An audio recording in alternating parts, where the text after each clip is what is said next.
ফু দিয়ে বলছে এই হাত খুলবা না, কাফেরদের কাছে যায় হাত খুলবা, অতএব আমি এখনো হাত মুষ্টিবদ্ধ করে আছি, কয় হাত খোলো। যখন ফকির হাত খুলেছে দেখে হাতের ভিতরে একটা মুক্তার দানা ঝলমল করতেছে। সুবহানাল্লাহ। আসলো যে আলী 3 দিন না খেয়ে থাকে, 7 দিন না খেয়ে থাকে, মুক্তার দানা কই পায়? হযরত আলীর কাছে আসছে, আলী তোমাকে তোমার কাছে পাঠাইলাম তোমাকে অপমানিত করার জন্য, লজ্জা দেওয়ার জন্য। তুমি 3 দিন 7 দিন যাবত না খায়া থাকো, তুমি কোথায় পাও এই মুক্তার দানা কই পাইলা? এবার হযরত আলী ডাক দিয়ে বলেন আমি একটা ফু দিছি।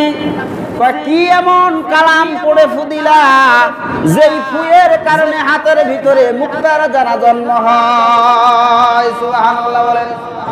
কয় বেশি কিছু করি নাই, আমার নবীর প্রতি মাত্র কয়েকবার দুরূদ শরীফ পাঠ করে হাতের ভিতরে ফু দিয়েছি। দুরূদ শরীফের বদৌলতে বরকতে আল্লাহ ফকিরের হাতের ভিতরে মুক্তার দানা সৃষ্টি করে দিয়েছেন। সুবহানাল্লাহ বলেন। সাথে সাথে ওইখানে যারা কাফের ছিল অধিকাংশরাই কালিমা পড়ে মুসলমান হয়ে যায়। এমনি তো ইসলাম আসছে, ব্যবহারে, আচার, চরিত্রে, বরকতে ইসলাম প্রসার হয়েছে। সম্মানিত হাজিরিন, আমরা আজকে আলোচনা শুনবো হযরতে আলী রাদিয়াল্লাহু তাআলা আনহু এর জীবনী।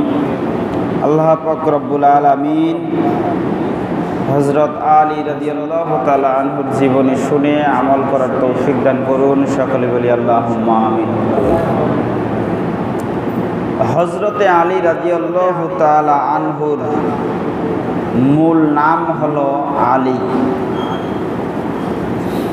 ইনার উপাধি হলো আসাদুল্লাহ, মানে আল্লাহর বাপ। আরো উপাধি হলো মুরতাজা। হযরতে আলী রাদিয়াল্লাহু তাআলা আনহুর আরো উপাধি নাম হলো হায়দার। মানে একটা মানুষের বিভিন্ন গুণ থাকার কারণে বিভিন্ন নামে উপাধি হয়। যেমন আমার নাম শরীফুল ইসলাম, বাপের নাম জালালউদ্দিন, আমি লাগাইছি জালালি। কাউকে ভণ্ডপীরের মুরিদ নাকি জালালি লাগাইছি। বাবার নাম জালালউদ্দিন, এই জন্য শেষে দিয়েছি জালালি। যারা বুঝেন এরা কয় হুজুরটা পীরমিরুদি করে, জালালি। তা হুজুর হয়েছি বিদায় হুজুর করে ডাকাছেন, এটা একটা নাম। কাবির কবে মাওলানা সাহেব, কাবির কবে হাফেজ হইলে কবে হাফেজ সাহেব, মুফতি হইলে কবে মুফতি সাহেব। এরকম একটা মানুষের গুণগত কারণে আরো বিভিন্ন নামে তাকে ডাকা হয়। তো হযরতে আলীর মূল নাম হলো হযরতে আলী, আর তিনার গুণগত নাম আসাদুল্লাহ, হায়দার, মুরতাজা, এবং তিনার ছেলের নাম হলো হাসান। এই জন্য উনাকে বলা হয় আবুল হাসান, মানে হাসানের বাপ। আমাদের এদিক নাম না ধরে কয় ও মুখের বাপ, কয় না? এই জন্যে হযরত আলী রাদিয়াল্লাহু তাআলা আনহুকে ডাকা হতো কি বলে? আবুল হাসান, মানে হাসানের বাপ বলে। তো হযরতে আলী রাদিয়াল্লাহু তাআলা আনহুর বাবার নাম হলো আবু তালেব। যেই আবু তালেব ছিলেন নবীজির নিজের চাচা, নবীজির নিজের চাচা। যে আবু তালেব নবীজিকে কলিজার চেয়েও বেশি ভালোবাসতেন, কলিজার চেয়েও বেশি ভালোবাসতেন বিশ্ব নবীকে। আল্লাহর নবীজি সাল্লাল্লাহু আলাইহি ওয়াসাল্লাম যখন নাকি মায়ের গর্ভে থাকা অবস্থায় বাবা ইন্তেকাল করলেন, আর নবীজি দুনিয়াতে 6 বছর বয়স। এখনো নবীজি বুঝে না, ছোট বাচ্চা। এই অবস্থায় যখন নবী নিজের মা দুনিয়া থেকে বিদায় নিয়ে চলে যায়, নবীজি এতিম হয়ে যায়। এবার নবীজির দেখাশোনা দায়িত্ব নিয়ে নিলেন নবীজির দাদা আব্দুল মুত্তালিব। আব্দুল মুত্তালিব নবীজির দেখাশোনা করেন। ওই সময়ের মধ্যে কুরাইশ বংশ ছিল বড় বংশ, দামি বংশ, নামী বংশ। সেই বংশের মূল লিডার ছিল আব্দুল মুত্তালিব। ওই সময় ওই কাবা ঘরের দেখাশোনা করত, জমজম কূপের দেখাশোনা করত আব্দুল মুত্তালিব। যারা ওই সময় নেতা টাইপের ছিল, দামি মানুষ থাকে, তারা এগুলোর দেখাশোনা করে। কারণ মক্কা ঘর হলো দামি জিনিস, জমজম কূপ হলো দামি জিনিস। যারা বংশে বড়, সম্মানে বড়, এরা ওই সমস্ত জিনিসের দেখাশোনা করত। নবীজির দাদা আব্দুল মুত্তালিব যখন ইন্তেকাল হয়ে গেল, ছোট বাচ্চা মুহাম্মদ নবীজির দেখাশোনার দায়িত্ব নিলেন চাচা আবু তালেব। আবু তালেব এবং আবু তালেবের স্ত্রী দুজন, চাচা আর চাচি, ভাতিজা মুহাম্মদকে নিজের সন্তানের মতো দেখাশোনা করে লালন পালন করত। আব্দুল মুত্তালিব অর্থাৎ নবীজির দাদা যখন মারা গেলেন, তারপরে মক্কা শরীফ আর জমজম কূপ সহকারে যত বড় ধরনের দায়িত্বগুলো বর্তায় হচ্ছে আবু তালেবের ঘাড়ে। আবু তালেব সেই সময় ছিল ওই এলাকার নেতা। মুহাম্মদ রাসূলুল্লাহ সাল্লাল্লাহু আলাইহি ওয়াসাল্লাম আব্দুল মুত্তালিবের ঘরে লালিত পালিত হয় ছোট থেকেই। মুহাম্মদ রাসূলুল্লাহ সাল্লাল্লাহু আলাইহি ওয়াসাল্লাম যখন নবুয়তি দাবি করলেন, নবুয়তি প্রকাশ করলেন, দাওয়াত শুরু করলেন, যতদিন পর্যন্ত নবী দাওয়াত দেন নাই, ইসলামের কথা বলেন নাই, এক আল্লাহর কথা বলেন নাই, আমি নবী আমাকে মানো, এই দাওয়াত দেন নাই, ততদিন নবী ছিল শান্ত, সভ্য, আমিন, একজন ভদ্র যুবক। কিন্তু নবীজি যখন দাওয়াত দেওয়া শুরু করে দিল, তখন কিন্তু নবীজির শত্রু শুরু হয়ে গেল, শত্রুমি শুরু করে দিল। যখন নাকি আবু তালেবের আন্ডারে, আবু তালেব নবীজির নিজের চাচা, কেউ যদি মুহাম্মদের বিরুদ্ধে কথা বলতো, যদিও আবু তালেব নবীজির হাতে হাত দিয়ে ঈমান আনে নাই, নবীজিকে মহব্বত করেছেন জীবন দিয়ে, যে জীবন যাবে তাও ভাতিজা মুহাম্মদের উপরে একটা ফুলের টোকা আসতে দেব না। সুবহানাল্লাহ বলেন। শুধু তাই না, নিজের সন্তানদেরকে ওসিয়ত করে গেছেন, মুহাম্মদ আমার ভাতিজা, তোমাদের জীবন দিয়ে হলেও মুহাম্মদের অনুসরণ করবা। মুহাম্মদের শরীরে যাতে একটা ফুলের টোকা কেউ দিতে না পারে, কেউ যাতে আঘাত করতে না পারে। আবু তালেব এই অর্ডার দিয়ে গেছেন সন্তানদেরকে। তা বলতেছিলাম, নবীজি যখন নবুয়তি প্রকাশ করলেন, এই নবুয়তি পাওয়ার 10 বছর আগে হযরত আলীর জন্ম। 9 বছর অথবা 10 বছর বয়সে, যখন আলীর বয়স 9 বছর বা 10 বছর, তখন নবীজির বয়স মনে করেন 40 বছর। 40 বছর বয়সে নবুয়তি পাইছেন। তাহলে নবী যখন 40 বছর বয়স, তখন আলীর বয়স 10 বছর। তো যখন নাকি চাচা আবু তালিব ইন্তেকাল করলেন, নবীজি ছোট থেকেই যে চাচার ঘরে লালিত পালিত হয়ে বড় হলো। এখন চাচাতো ভাই আলী, এবার আলীকে বলে, ও আলী শোনো, তোমার বাবার ঘরে আমি ছোট থেকে লালিত পালিত হয়েছি, তুমি আর কোথায় যাবা? এখন থেকে তুমি আলী আমার কাছেই থাকবা, আমার কাছেই বড় হবা। এবার আলীর দায়িত্ব নিয়ে নিলেন নবীজি, মানে চাচাতো ভাইয়ের দায়িত্ব। মা খাদিজা রাদিয়াল্লাহু তাআলা আনহা এবং নবীজি দেখেন, যখন নাকি নবুয়তি পাইলেন, আগে বাইরে নয়, সর্বপ্রথম দাওয়াত যাকে দিয়েছিলেন নিজের ঘরের স্ত্রী মা খাদিজাকে। খাদিজাকে ডাক দিয়ে বলো, খাদিজা, আল্লাহ পাক রব্বুল আলামিন আমাকে নবুয়তি দিয়েছেন, মনোনীত করেছেন রাসূল হিসেবে।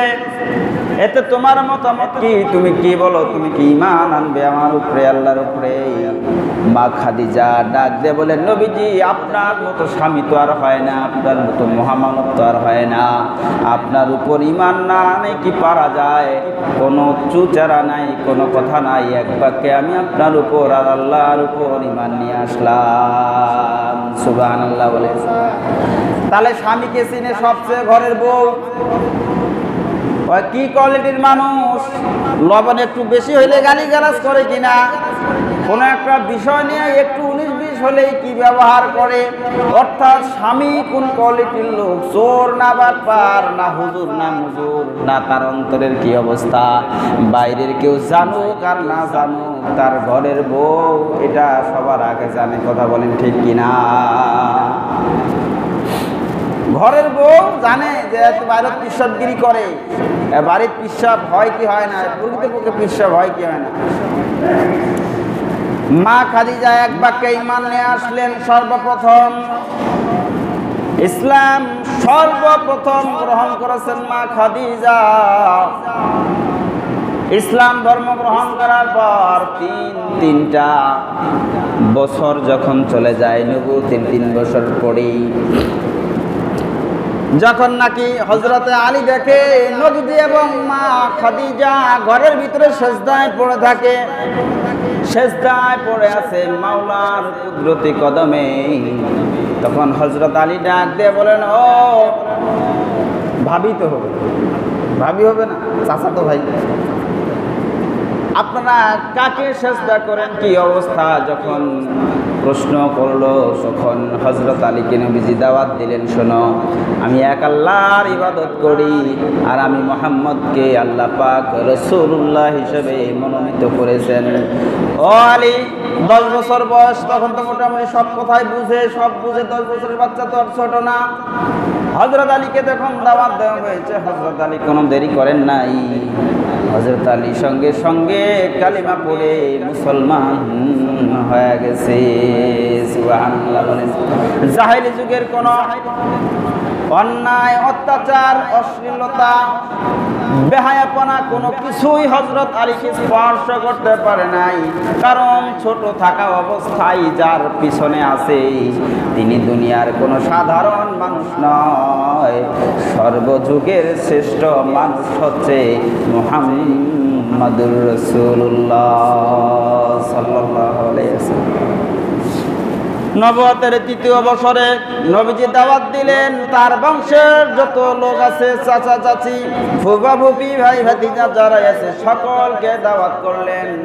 দাওয়াত করে খাওয়ার আয়োজন করার পরে সকলকে বসে যখন নবীজি ভাষণ দিলেন, শোনো হে আমার আত্মীয় স্বজনেরা, আমি মুহাম্মদ, এতদিন ছিলাম মুহাম্মদ, এখন থেকে আমি মুহাম্মাদুর রাসূলুল্লাহ। আমার আল্লাহ পাক রব্বুল আলামিন আমাকে রাসূল হিসেবে মনোনীত করেছেন। আপনারা আমাকে রাসূল হিসেবে মানেন, আল্লাহকে এক আল্লাহ বলে স্বীকার করেন। যখন নাকি নবীজি এই দাওয়াত দিলেন, সকলেই হাসি ঠাট্টা করতেছে, কিরে মুহাম্মদ পাগল হয়েছে নাকি, নাকি আবার আল্লাহর নবী হয়েছে। সকলেই হেসে ঠাট্টা করে উড়িয়ে দিল। আর সেই মজলিসের ভিতরে হযরত আলী দাঁড়ায় বলতেছে, নবীজি, কেউ যদি আপনাকে না মানে আর বিশ্বাস না করে, আমি আলী কথা দিলাম, ঈমান আনলাম আপনার উপরে, আর আমি সাক্ষ্য দিলাম আপনি মুহাম্মদ, শুধু মুহাম্মদ নয়, মুহাম্মাদুর রাসূলুল্লাহ। সুবহানাল্লাহ বলে। তখনকার মক্কার আত্মীয় স্বজনেরা যারা ছিল মনে করছিল তারা দামি, তারা জ্ঞানী না, তারা কখনোই জ্ঞানী না। প্রকৃতপক্ষে তারা ধারণাই করতে পারে নাই যে কুরাইশ বংশের মধ্যে যেই 2 জনকে আমরা তুচ্ছ তাচ্ছিল্য করতেছি, এই 2 জনই হচ্ছে সামনের জন্য এই কুরাইশ বংশ শুধু নয়, গোটা পৃথিবীর জন্য মহামানব হতে যাচ্ছে। যেরকম সুবহানাল্লাহ। এই জন্য কাউকে তুচ্ছ তাচ্ছিল্য করতে নাই। লক্ষ্য করে দেখবেন, হযরতে আলী রাদিয়াল্লাহু তাআলা আনহু বলছিলাম দ্বিতীয় মুসলমান। প্রথম মুসলমান মা খাদিজা, দ্বিতীয় মুসলমান হলেন হযরতে আলী রাদিয়াল্লাহু তাআলা আনহু। হযরতে আলী রাদিয়াল্লাহু তাআলা আনহু ছোট থেকে ট্রেনিং প্রাপ্ত, কারণ ছোট থেকেই তো নবীজির সাথে চলাফেরা যাতায়াত। হযরত আলী রাদিয়াল্লাহু তাআলা আনহুর যে ভূমিকা ইসলামের মধ্যে ছিল, লক্ষ্য করে দেখেন। ওই যে বলেছিলাম হিজরতের সময় হযরত আলীকে বিছানায় শোয়াইয়া দিয়ে গেলেন নবীজি। আবু বকরের বাড়ির দিকে রওনা। হযরত আলীকে নবীজির বিছানায় শোয়াই দিলেন। হযরত আলী জানতেন নিশ্চিত মরণ, কারণ কাফেররা চতুর্দিক দিকে ব্যারিকেড দিয়েছে। রাত্র যখন গভীর হয়ে যাবে তখন তারা তো আর দেখবে না, হামলা শুরু হয়ে যাবে, চাদরের নিচে কে আছে দেখবে না।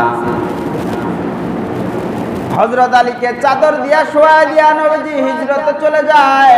নিশ্চিত মরণকে নিশ্চিত জেনে হযরত আলী বিছানায় শুয়ে যায়। এটাই হলো প্রকৃত মহব্বত। জানে যে শত্রুরা এসে সরাসরি হামলা করবে, নবীজি মনে করে। তারপরেও নবীজির মহব্বতে নবীজির চাদর গায়ে দিয়া নবীজির বিছানায় শুয়ে আছে। হযরতে আলী রাদিয়াল্লাহু তাআলা আনহু এমন বীর ছিলেন, এমন মহাপুরুষ ছিলেন। যুদ্ধের ময়দানে যদি হযরত আলী নামতেন তাহলে ময়দান থরথর করে কাঁপতো, কাফেরদের অন্তর থরথর করে কাঁপতো। হযরতে আলী রাদিয়াল্লাহু তাআলা আনহু এমন সাহসী এবং যোদ্ধা ছিলেন। লক্ষ্য করে দেখেন, এক সময় সপ্তম হিজরির ঘটনা বলছি। যুদ্ধের নাম হচ্ছে খায়বারের যুদ্ধ। সেই যুদ্ধটা হয়েছিল ইহুদিদের সাথে। যখন নাকি ইহুদিদের একটা বড় কেল্লা ছিল, গম্বুজ ছিল, যেটা হলো কামুজ দুর্গ। এইখানে একটা মহা বড় পালোয়ান ছিল যার নাম হচ্ছে মারহাব। হযরতে আলী রাদিয়াল্লাহু তাআলা আনহুকে পাঠানো হলো সেই দুর্গে যুদ্ধ করার জন্য। সেই যুদ্ধ জয়ী হচ্ছিল না, একের পর এক যুদ্ধ চলছিল। আল্লাহর নবীজি সাল্লাল্লাহু আলাইহি ওয়াসাল্লাম যুদ্ধের জন্য পাঠিয়ে দিলেন হযরত আলীকে। হযরত আলী রাদিয়াল্লাহু তাআলা আনহু সেই যুদ্ধের প্রধান সেনাপতি হিসেবে যুদ্ধ পরিচালনা করলেন। যুদ্ধ চলতেছিল। এমন এক সময়ে সেই যুদ্ধের ইহুদিদের প্রধান ছিল মুরাহাব। মুরাহাবকে এমন আঘাত করেছে, লোহার টুপি ভেদ করে তার মাথা দ্বিখণ্ডিত হয়ে ছুরি একবারে মাটি পর্যন্ত গেড়ে গেছে। এই দৃশ্য দেখে ইহুদিরা অবাক হয়ে গেছে, ভয়ভীত হয়ে গেছে। আমাদের সেনা প্রধান কে এভাবে হত্যা করে তারা ভয়ে সকলেই দুর্গের ভিতরে ঢুকতেছে। দুর্গের ভিতরে ঢুকে যদি দরজা একবার লাগায় দেওয়া যায় তাহলে কিন্তু আর কেউ ভূতের ভিতরে ঢুকতে পারবে না।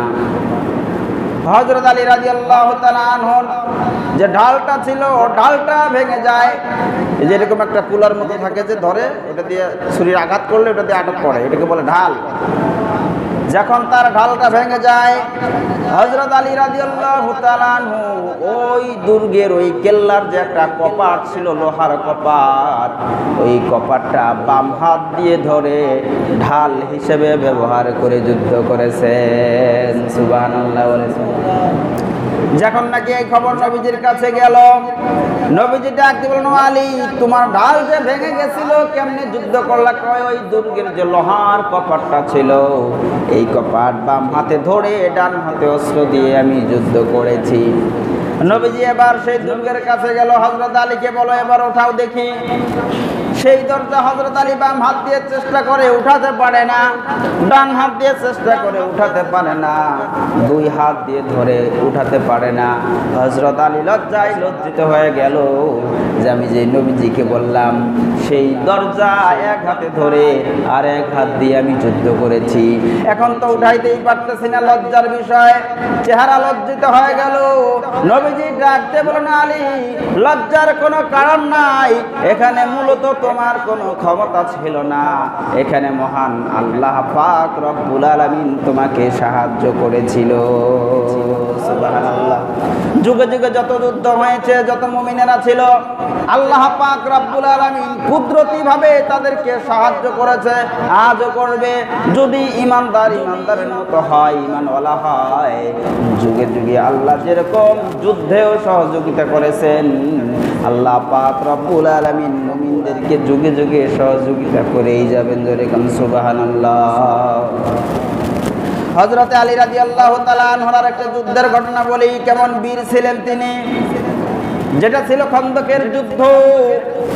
ইহুদিরা মদিনার মধ্যে আক্রমণ করবে, মদিনাকে গ্রাস করে ফেলবে।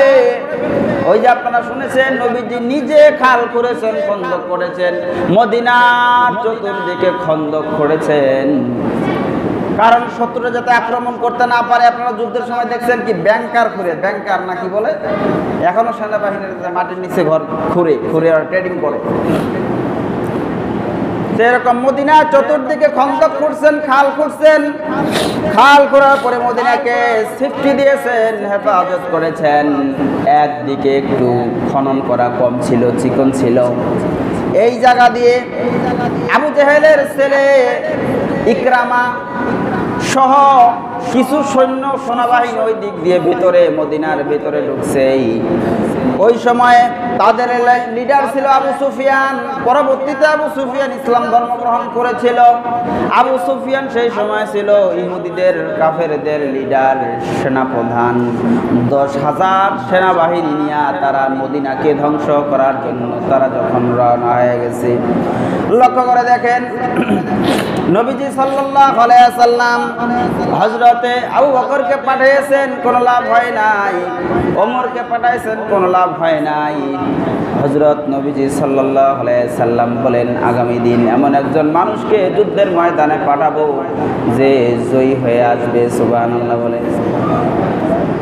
যারা বড় বড় সাহাবী ছিল চিন্তা করতেছে যে নবীজি কার যে নাম ঘোষণা করে। পরের দিন নবীজি বলে, আমার আলী কই? সাহাবারা ডাক দিয়ে বলেন, নবীজি আলী তো চোখের রোগে আক্রান্ত হয়ে ঘরে শুয়ে আছে। কই আলীকে ডাকো। আলীকে যখন ডাকা হলো, নবীজি চোখের মুখের লালা নিয়ে আলীর চোখে যখন লাগা দেয়, চোখ সাথে সাথে ভালো হয়ে যায়। এবং ইতিহাস বলে এরপরে আলীর চোখে আর কোনোদিন রোগ হয় নাই। সুবহানাল্লাহ বলে। হযরত আলীকে পাঠানো হলো যুদ্ধের জন্য। ওই যুদ্ধের কাফেরদের সেনাবাহিনীদের ভিতরে একটা দানবের মতো বড় আকৃতির যোদ্ধা ছিল, যার নাম হচ্ছে আমর ইবনে আবদুদ। আমর ইবনে আবদুদের সাথে যুদ্ধ করবে হযরতে আলী। হযরতে আলী রাদিয়াল্লাহু তাআলা আনহুকে ডাক দিয়ে বলেন, ওই দৈত্যের মতো দানবটা, যোদ্ধাটা কাফেরদের পক্ষের। বলতেছেন, ও আলী, তুমি যদি তোমার জীবন বাঁচাতে চাও তাহলে আমার সাথে যুদ্ধে আসিও না। হযরত আলী রাদিয়াল্লাহু তাআলা আনহু বলেন, শোনো, আমি শুনেছি তোমার ব্যাপারে তোমাকে 2টা প্রস্তাব করা হয়। যদিও তোমার 2টা প্রস্তাবের ভিতরে তুমি একটা প্রস্তাব গ্রহণ করো, যদিও তোমার পছন্দ না হয়, তাহলে আমি তোমাকে 2টা প্রস্তাব দেব। 2টা প্রস্তাবে যে কোনো একটা রাখতে পারো। 1 নাম্বারের প্রস্তাব হলো, শোনো, তুমি আল্লাহকে মেনে নাও, রাসূলকে মেনে নাও, সত্য দিনকে মেনে নাও। এটা হলো আমার 1 নাম্বার প্রশ্ন। 1 নাম্বার প্রশ্ন শুনে আমর ইবনে আবদুদ ডাক দিয়ে বলেন, না, কখনোই আমি আল্লাহ মানবো না, রাসূল মানবো না। তোমার 2 নাম্বার প্রস্তাব বলো। 2 নাম্বার প্রস্তাব হলো, হযরত আলী ডাক দিয়ে বলেন, ও আমর ইবনে আবদুদ, তাহলে 2 নাম্বার প্রস্তাব হলো, 1 নাম্বার যদি না মানেন, 2 নাম্বার প্রস্তাব হলো আমি আলীর সাথে যুদ্ধ করার জন্য রেডি হয়ে যাও। আল্লাহু আকবার বলেন। আমর ইবনে আবদুদ দৈত্যের মতো বড়। আমর ইবনে আবদুদ ডাক দিয়ে বলেন, আমি যখন মাঠে নামি, মাঠ সহ কাঁপে, গরম হয়ে যায়। আর হযরত আলী বলেন, শুনো, আমি হচ্ছে হযরত আলী, যিনি আল্লাহ আমাকে বলেছেন আসাদুল্লাহ, আমি হচ্ছে আল্লাহর বাগ। আমার মা বাবা আমাকে আল্লাহর বাগ বলে সম্বোধন করতো। শোনো, 2 নাম্বার প্রস্তাব হলো, তুমি যদি ইসলাম না মানো, নবী না মানো, তাহলে আমি আলীর সাথে যুদ্ধ করার জন্য প্রস্তুত হয়ে যাও। এবার আমর ইবনে আবদুদ ডাক দিয়ে বলতেছেন, তুমি আমার ভাতিজা হও, আমি তোমার রক্ত খনন করতে চাচ্ছি না, তোমাকে হত্যা করতে চাচ্ছি না, কারণ তোমার বাবার সাথে আমার পরিচিতি ভালো ছিল, বন্ধু মানুষ ছিল, সম্পর্কে ভাতিজা হবা, তোমার রক্ত আমি খনন করতে চাচ্ছি না। পরক্ষণে হযরত আলী বলে, তুমি যদি আমার রক্ত প্রবাহিত করতে না চাও ঠিক আছে, কিন্তু আমি আলী প্রস্তুত আছি তোমার রক্ত প্রবাহিত করার জন্য। সুবহানাল্লাহ বলে। তুই মারবো না, কি হয়েছে, মুই তো মারার জন্য রেডি আছে। এই কথা শুনে আর মেজাজ গরম হয়ে গেছে। ঠিক আছে, যুদ্ধ শুরু হলো। 2 জন যখন যুদ্ধ চলে, হযরত আলীকে মনে হয় ছোট বালকের মতো, ছোট মানুষ, আর হয়তো মহাদানব। যুদ্ধ চলতেছিল, কিন্তু সাহায্য আসে আল্লাহর পক্ষ থেকে। যুদ্ধ চলতে চলতে এক পর্যায়ে হযরত আলী লম্বা একটা লাফ দিয়ে তার বুকের উপরে চড়ে বসে তার গলাটা এমন ভাবে চিপে ধরেছে, মনে হয় লোহা দ্বারা তার গলাটা চিপে ধরেছে, শ্বাস রুদ্ধ হয়ে আসছে। এবার ছুরিটা ওই আমর ইবনে আব্দুদের গলায় ঠেকায় বলতেছে, এখনো সময় আছে, ঈমান আন, ইসলামের উপর বিশ্বাস কর, নাইলে মেরে দিব। এই সময় আমর ইবনে আব্দুদ হযরত আলীর মুখে থুতু দিছে, ছ্যাপ দিছে। ওই ইসলাম ধর্ম গ্রহণ করে দিছে, ওর পছন্দ হয় নাই, মারবো মার, আরো ফির এলাও কথা ইসলাম ধর্ম গ্রহণ কর, থুপ দিছে মুখে। যখন নাকি আলীর মুখে থুতু নিক্ষেপ করছে, মেজাজ তো আরো গরম হয়ে গেছে, গরম হওয়ার তো কথা। তো গেলাম মারিয়ে ফেলাম, তাহবির মোর মুখে থুতু দিছিস, যদি করলেন হ্যাঁ 5 টুকরা, এখন করবেন 10 টুকরা। যখন নাকি থুতু নিক্ষেপ করছে, হযরত আলী সঙ্গে সঙ্গে তাকে ছেড়ে দিয়ে সাইড হয়ে গেছে, তোমাকে আর এখন মারবো না। পরক্ষণে জিজ্ঞাসা করা হয়েছে, কেন মারলে না, কারণ কি? তুমি তো আমাকে ধরেই ফেলেছিলে, গলায় ছুরিয়ে দিয়েছিলে, এই মাত্র সামান্য তোমার মুখে আমি থুতু দেওয়ার কারণে কি এমনটা ঘটলো, তুমি আমাকে আর হত্যা করলে না, মারলে না। হযরত আলী ডাক দিয়ে বলতেছেন, শোনো, এতক্ষণ তোমার রক্ত প্রবাহিত করার যে নিয়তটা ছিল, এটা একমাত্র আল্লাহর জন্য, রাসূলের জন্য, দ্বীনের জন্য, ইসলামের জন্য, আমার ব্যক্তিগত কোনো স্বার্থের জন্য তোমাকে মারতে আসি নাই। যখন তুমি আমার মুখের ভিতরে থুতু নিক্ষেপ করেছো, তখন আল্লাহর উদ্দেশ্য, নবীর উদ্দেশ্য, ইসলামের উদ্দেশ্য আমার অন্তর থেকে দূর হয়ে গেছে। তুমি যে আমাকে থুতু দিয়েছো, আমার মেজাজটা হট হয়ে গেছে, তুই আমার মুখে থুতু দিস, এখন তোকে জবাই দিব। মানে আল্লাহর এবং রসুলের খুশি তখন চলে গেছে, মুখ থুতু দিল, তখন নিজের প্রতি ইয়াটা আসছে যে এখন তোকে মেরে ফেলবো, জেদ শুরু হয়েছে। তো আমি হযরত আলী আমার জেদের জন্য ইসলাম গ্রহণ করি না, মানি না, আমি আল্লাহকে মানি, আল্লাহর জন্য চলি, রসুলের জন্য চলি। এখন যদি তোমাকে আমি জবাই দেই, আমার অন্তরের জন্য তোমার প্রতি যে জেদটা আসছে, আমার জেদ মেটানোর জন্য জবাই করা হবে, অতএব আমি সেটা চাই না। এতক্ষণ তো আল্লাহর জন্য, রসুলের জন্য, ইসলামের জন্য জব করতাম, কিন্তু তুই যখন আমার মুখে থুতু দিছিস, তখন তো আমার জেদ বাড়ি গেছে, মোর মুখে থুতু দিস, এখন জব করলে আমার জেদের জন্য তো জব করা হবে, অতএব নিজের জেদের জন্য আমি কাউকে মারতে চাই না। সুবহানাল্লাহ বলে। কিরকম মানুষ ছিলেন, কিরকম জ্ঞানী ছিলেন। এই কথা যখন বললেন, ওই আমর ইবনে চিন্তা পড়ে গেল, আহারে এমন কি একটা ইসলাম ধর্ম আল্লাহর জন্য, রসুলের জন্য শুধু করে, নিজের ইচ্ছায় কোনো কিছু করে না। পরবর্তীতে আমর ইবনে আব্দুদ কালিমা পড়ে মুসলমান হয়ে যায়। সুবহানাল্লাহ বলেছেন। এই ছিলেন হযরতে আলীর চরিত্র আর বীরত্ব। যদি দানের দিক থেকে দেখতে যান, দান খানা ছিল না। ওই যে ওসমানের ঘটনা শুনেছেন, নবীজির জামাই, বড়লোক জামাই, টাকা পয়সার অভাব ছিল না, সেও ছিল দানবীর। আবার হযরত আলী এমন দিন গেছে 3 দিনও খাবার নাই, 7 দিনও খাবার নাই, খাবার একটা রুটি আছে, খাইতে যাবে, তারপরেও দেখা গেছে সোয়ালি আসছে, ফকির আসছে, ওই খানাটা নিজের পেটে ক্ষুধা রেখে হলেও ওই খানাটা সাথে সাথে দান করে দিছে। সুবহানাল্লাহ বলে। একদিন একটা ফকির এসে ডাক দিয়ে বলে, হযরত আলী আমাকে কিছু খাবার দেন। হযরত আলীর কাছে তো কোনো খাবার নাই। হাসান হুসাইনকে ডাক দিয়ে বলে, ঘরে 6 দিরহাম টাকা রাখা আছে, নিয়ে আসো। ঘরে যখন টাকা আনতে যায়, মা ফাতিমা ডাক দিয়ে বলে, এই টাকা তো গম আনার জন্য, আটা আনার জন্য রাখা হয়েছে, ফকিরকে দিয়ে দিবে। এবারে সে বাবাকে বলে, বাবা, মা বললো এটা নাকি গম আনার জন্য রাখছেন। এবার হযরত আলী ডাক দিয়ে বলেন, আল্লাহর রাস্তায় যদি খরচ করা হয়, আল্লাহ 1 টাকার বিনিময়ে 10 গুণ পরিমাণ দিয়ে দিবে। সুবহানাল্লাহ। 6 দিরহাম এনে ফকিরকে দিয়ে দিল। খাবে কি, টাকা নাই। হযরত আলী যখন ঘরে ফিরতেছে, দেখছেন একজন মানুষ উট নিয়ে আসতেছে। তো ভাই, উট নিয়ে কই যাও? কই উটটা বিক্রি করবো, কিনবেন নাকি? কয় হ্যাঁ, কত দাম? হযরত আলীর কাছে দাম চাইলো, যদি আপনি এই উটটা কিনতে চান তাহলে আমি আপনাকে 140 দিরহামের বিনিময়ে বেচতে চাই। আমার কাছে তো টাকা নাই। বাকি নেন, বেচে টেচে বিনিময়ে টাকা দেন। 140 দিরহাম দিয়ে একটা উট কিনে নিল।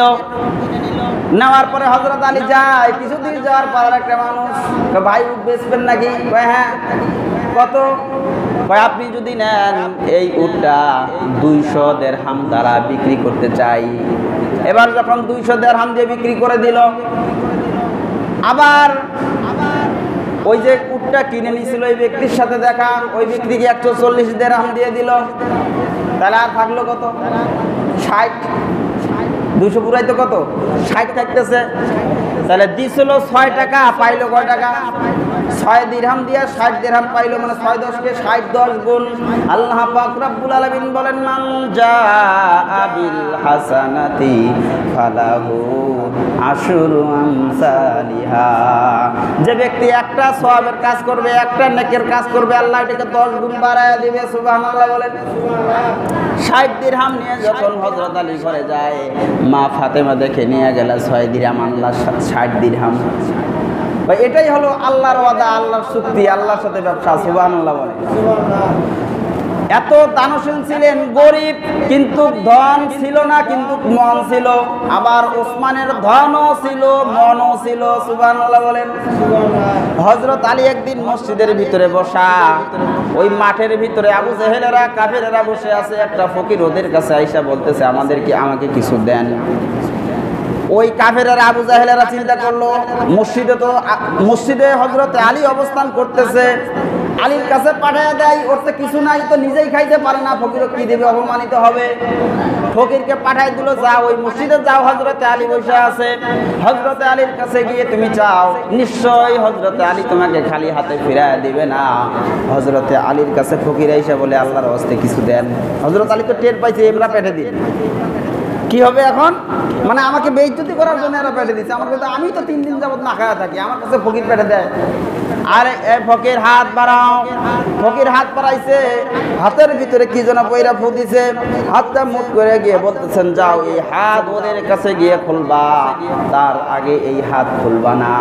যখন ওই কাফের লিডাররা বসে আছে, কিরে আলীর কাছে পাঠাইলাম, আবার হাত মুট করে আমাদের দিকে আসতেছে, কি এমন জিনিস দিয়েছেন? ওরাও কিন্তু অপেক্ষায় আছে। ফকির যখন তাদের কাছে গেল, তারা প্রশ্ন করলো, তুমি যে আসলা, আলী তোমাকে কি দিয়েছে? কয়, আমার হাতে একটা ফু দিয়েছে। ফু দিয়ে বলছে, এই হাত খুলবা না, কাফেরদের কাছে যায় হাত খুলবা, অতএব আমি এখনো হাত মুষ্টিবদ্ধ করে আছি। কয়, হাত খোলো। যখন ফকির হাত খুলেছে, দেখে হাতের ভিতরে একটা মুক্তার দানা ঝলমল করতেছে। সুবহানাল্লাহ। আসলো যে আলী 3 দিন না খেয়ে থাকে, 7 দিন না খেয়ে থাকে, মুক্তার দানা কই পায়? হযরত আলীর কাছে আসছে, আলী তোমাকে তোমার কাছে পাঠাইলাম তোমাকে অপমানিত করার জন্য, লজ্জা দেওয়ার জন্য। তুমি 3 দিন 7 দিন যাবত না খায়া থাকো, তুমি কোথায় পাও এই মুক্তার দানা, কই পাইলা? এবার হযরত আলী ডাক দিয়ে বলেন, আমি একটা ফু দিছি। কি এমন কালাম পড়ে ফু দিলা, যেই ফুয়ের কারণে হাতের ভিতরে মুক্তার দানা জন্ম হয়? সুবহানাল্লাহ বলেন। কয়, বেশি কিছু পড়ি নাই, আমার নবীর প্রতি মাত্র কয়েকবার দুরূদ শরীফ পাঠ করে হাতের ভিতরে ফু দিয়েছি। দুরূদ শরীফের বদৌলতে, বরকতে আল্লাহ ফকিরের হাতের ভিতরে মুক্তার দানা সৃষ্টি করে দিয়েছেন। সুবহানাল্লাহ বলেন। সাথে সাথে ওইখানে যারা কাফের ছিল অধিকাংশরাই কালিমা পড়ে মুসলমান হয়ে যায়। এমনি তো ইসলাম আসছে, ব্যবহারে, আচার, চরিত্রে, বরকতে ইসলাম প্রসার হয়েছে। তাহলে নবীজির দুরূদের বদলতে হাতের ভিতরে মুক্তার দানা।